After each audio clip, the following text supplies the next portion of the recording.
Once upon a tabletop, some adventurers gathered to discover themselves. Hey everyone, I'm Jonathan Rutledge, and this is Episode 0 of Colonial Cardia, Lark's Landing, a 5th edition Dungeons & Dragons game being played at a local board game cafe called the Devil's Bench. Why Episode 0, you ask? Well, because this was the first session of the game, and because of that, most of the time was used for building characters. So this episode is mostly background about the campaign, as well as a brief introduction to the players as they take their first steps into this new world. This game takes place in Colonial Cardia, a campaign setting that I've been working on. And here's the story behind the world where these characters will start their adventure. 50 years ago, when a young human named Somaved overthrew a distant westerly kingdom, no one thought it of any import. It was foreign, and it was always wise to leave other countries to their own affairs. Dignitaries even went to Somaved's coronation, and they were charmed by the charismatic young man. No one had liked the old king anyway, so they thought no more of it. 45 years ago, rumors started to spread from Samvidia, the renamed country. They said that the young ruler Somaved consorted with demons. The other rulers scoffed. They had met the nice man, and they would never believe that he would do something so despicable. 40 years ago, when word spread that Samvidia had launched a campaign against the orcs in the mountain, it was met with the highest praise. Orcs were evil, vile creatures, and the world was better off without them. Surely the tales that the orcs were being captured rather than killed and used as breeding stock, even with other races, were greatly exaggerated.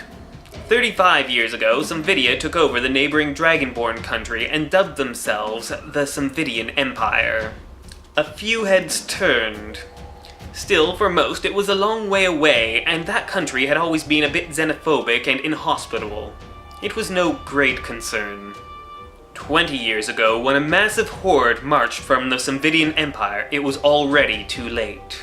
Suddenly, there was an army with a large number of half-orcs and dragonborn, and it was being led by the tiefling children of Somaved, proof of his dealings with devils.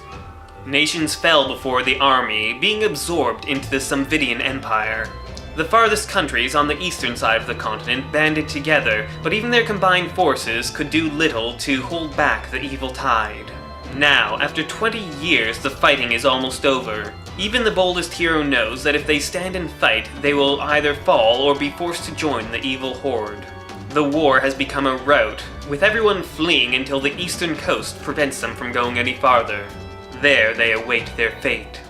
Yet there are still some who have hope. There have always been tales that there is another land far across the endless ocean. No one has ever seen it, of course, but there are those who believe that the open sea is worth risking.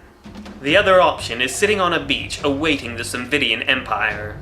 And so, thousands of people have been scraping together what money they can to buy passage aboard ships bound for Cardia.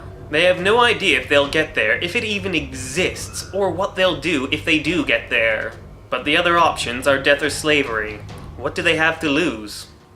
The players were given a choice between 3 ships leaving from 3 different ports. Their choices were the Colossus, the indestructible whale of the north, leaving from Myst port; the Spring Blossom, a retired merchant ship leaving from New Drovenar; and the Noble's Lark, the commandeered floating zoo, leaving from Crorhart. Let me know which one you would choose in the comments down below. My players chose Noble's Lark, leaving from Crorhart. Large and gaudy are the first words that come to mind upon seeing the Noble's Lark. It is 450 feet long and 120 feet wide, making every other ship in port look puny. For a frame of reference, this ship is roughly half the size of the Titanic and carrying the same number of passengers. The ship is painted in bright, showy colors depicting all manner of animals. The adventurers join a very large crowd heading up a gangplank. Everyone is eager to get aboard the ship. At the top of the gangplank is a very cheerful halfling, the captain of the ship. He is dividing the passengers into groups and sending them off with sailors. As a bunch of singles, our group of adventurers are put together and sent off below decks to find their quarters. They find that the interior ship is built along the same scale as the rest of the ship, very large. Below decks it has wide corridors and very high ceilings, and the sides of the corridor are lined with lots of pens. The pens look like they once held animals, but they now stand empty or are being filled up with passengers. The adventurers are led to what looks like a little shack between 2 of the pens. The door opens and they're admitted into a small room. It has no furnishings at all, little hay on the floor in the corner, no bunks or anything. There's just about enough room that 7 people could lie down in, and that works out well considering that there's already someone in the room. This is a dwarf woman with deep tan skin and plaited red hair. She's skinny for a dwarf.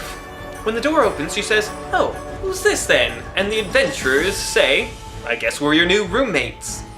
The first to go into the room is Shend, a dwarf ranger. He has black hair in dreadlocks and thick mutton chops coming into a mustache, but no beard, which is a bit odd for a dwarf. And around his neck is a necklace of trophies of various animals, which he proceeds to show off to this lovely dwarf woman that he's just met.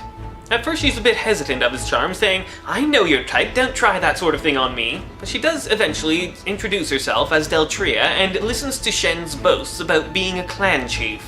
Next into the room is Gilligan, a human mystic.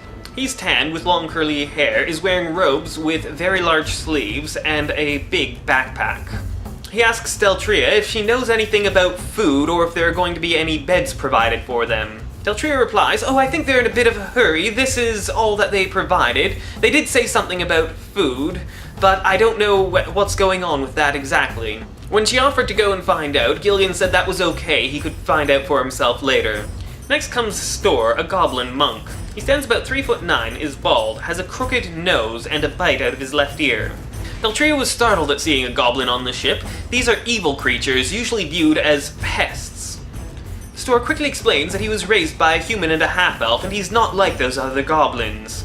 Deltria seems to accept this. Then Balazar, a dragonborn cleric, comes into the room. He has blue scales, red eyes, and is short for a dragonborn. He doesn't really interact with the others much, he just goes and finds himself a place by the wall. Similarly, Callan, a wood elf druid, comes into the room and just finds himself a place to sit. He is tall, slender, and pensive, and just sort of sits and meditates. Last comes Kordak, a half-orc fighter. He is heavyset with black braided hair and a circular scar around one of his eyes. He just stomps into the back of the room, throws down his belongings, spreads out his bedroll, and lies down.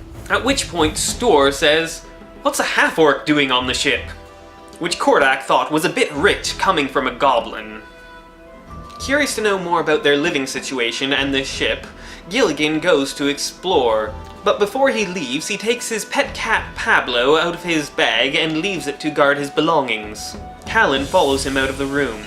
They wander along the stalls for a bit and they notice, now that they're paying a bit more attention, that there are some slight blood splatters in some of the pens.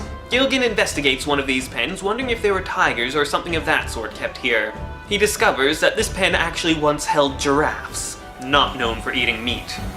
Growing concerned, Gilligan wanders off to find the captain. Callan continues investigating the pens and finds a place where there is still some actual livestock. These aren't the extraordinary animals the ship is reputed to hold. Just some horses, chickens, pigs, cows, your basic farm animals. Callan casts a spell that allows him to speak with animals. He first asks a pig if he knows anything about the blood. The pig looks at him and goes, blood, death, fear. So Callan presses him, asking him what kind of animal the blood had come from. The pig says, not an animal from the farm. Feeling that resource drain, Callan asks a horse what it knows. Blood, the horse says. But nothing to worry about. Humans don't eat us. Last and certainly least, Callan tries a chicken. Macaw? Seeds? Seeds? Seeds? And that's all he got out of the chicken. Back in their room, Shen, Stor, and Balazar exchange what rumors they heard about the ship and the land they were going to. As far as they're able to determine, Cardia either doesn't exist, or is a land of great evil. However, the ship they're on was built to hold mammoths. Up on deck, Gilligan finds the captain still at the top of gangplank and bringing on new passengers. He asks the captain if there are any blankets or beds being provided. The captain looks at him like he's crazy and says, "No, of course not. We don't have time for that sort of thing."